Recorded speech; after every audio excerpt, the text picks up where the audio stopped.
Eu quero trazer também uma manifestação de uma moradora do condomínio onde essa aeronave caiu. É o relato ali do momento de desespero antes da colisão. Ela disse que foi por muito pouco que a aeronave não atingiu a casa dela. Vamos acompanhar. Moro do lado. Como foi? Foi horrível, horrível. A gente ouviu o avião dando várias cambalhotas e foi caindo, assim, foi Deus, foi livramento de Deus mesmo, que mais um pouco tinha caído na minha casa. Eu tô em choque, tô tremendo até agora. Tinha muita pessoa em casa? Eu, meus filhos, minha sogra, meu marido, tava todo mundo.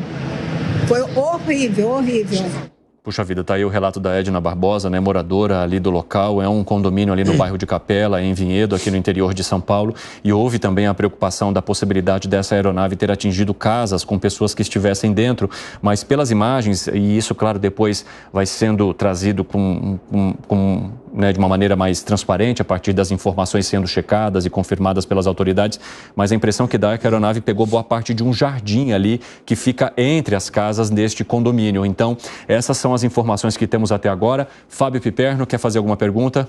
Queria, Evandro, uma pergunta para os nossos dois especialistas, porque eu sou um leigo em aviação, imagino que também assim seja boa parte da nossa audiência. Então, tentando imaginar o que aconteceu, o avião está lá voando, daí um pouco, ele tem uma interrupção abrupta do curso normal dele, e aí então ele começa a fazer esse movimento que vocês já explicaram e cai. Para que ele interrompa esse curso normal dele, é possível que tenha, por exemplo, ocorrido uma explosão de motor? Vamos começar então com o Diogo. Diogo, responda daí. Você ouviu a pergunta aqui do Piperno? Sim, eu vi, Evandro. Boa tarde, Piperno. Um prazer falar com você, embora num momento tão triste. Na minha percepção, quase impossível. É muito comum na aviação, inclusive eu falei há pouco, em aviões bimotores, quando se perde o motor, há mais fatalidades nos bimotores do que nos monomotores. Porque quando se perde o motor no monomotor, todo mundo sabe o que tem que fazer. No bimotor, é difícil de voar o avião.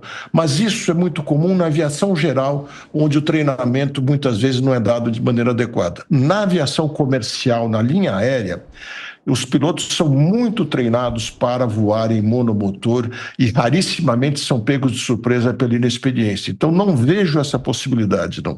O que se sabe até aqui é que havia formação severa de gelo na região por relatos de pilotos que pousaram em seguida, enquanto a previsão era de gelo leve. O gelo severo estaria mais a oeste de Londrina, nem era o caminho dele vindo de Cascavel.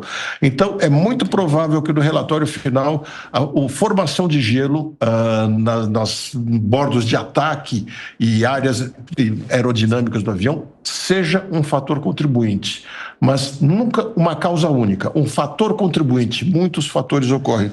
E não é que o avião para de repente no ar, não.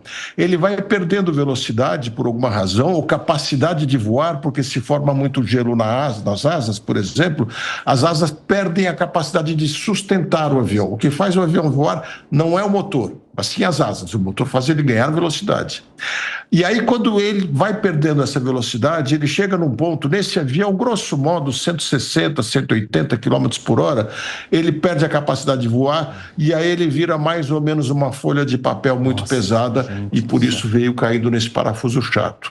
Isso acontece que em baixa velocidade, se você dá o pedal para acionar o leme ou dá o manche para acionar o aileron ou o profundor, como não tem impacto com o ar, aqueles comandos não atuam mais, o profundor, o leme, etc., não fazem o avião obedecer mais, porque o que faz obedecer é o impacto com o ar, e aí ele vira como se fosse um carro com a direção quebrada, vamos dizer assim.